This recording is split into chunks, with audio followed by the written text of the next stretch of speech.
هاي الجميع، مرحبا بكم في قناة لويز جيجا.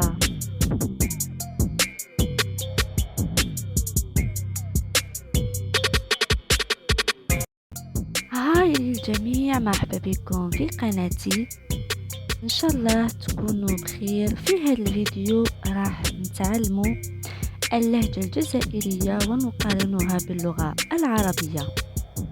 نتمنى يعجبكم هذا الفيديو، وما تنسوش تفعيل زر الجرس واللايك والكومنتار والمتابعة.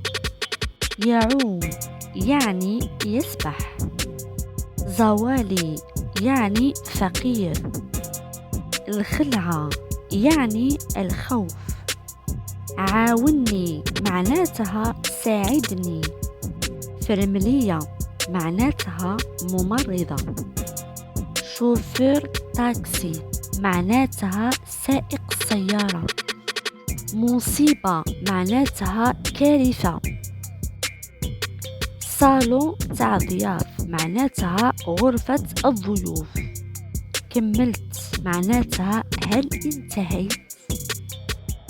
صاك معناتها حقيبة اليد. كرتاب معناتها محفظة الدراسة. اليوم نهار شباب معناتها اليوم حلو. بلع فمك بزاف راك تهدر معناتها سكر فمك عم تحكي كتير. جيب القهوة وسلم على الضياف معناتها جيب القهوة وسلم على الضيوف. راح نرقد معناتها رايحة أنام. ما نحبكش معناتها لا أحبك. نكرهك بزاف معناتها أكرهك كثيرا. شاركت طيب معناتها شو عم تطبخ. واش راك تدير معناتها شو عم تعمل. واش راك لاباس معناتها أهلا انت منيح كويس. نقدروا ثاني نقولوا أو انت بخير. نتمنى يعجبكم هذا الفيديو وتحفظوا الكلمات باللهجة الجزائرية.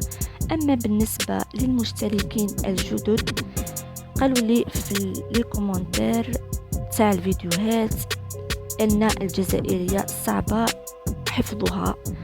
ليست صعبة، بالعكس سهلة جدا. ما عليك إلا سمع نطق الكلمات فقط. شكرا على المشتركين الجدد وشكرا على المتابعة. نلتقي في فيديوهات جديدة بحول الله. نقول لكم باي على بروشين فيديو.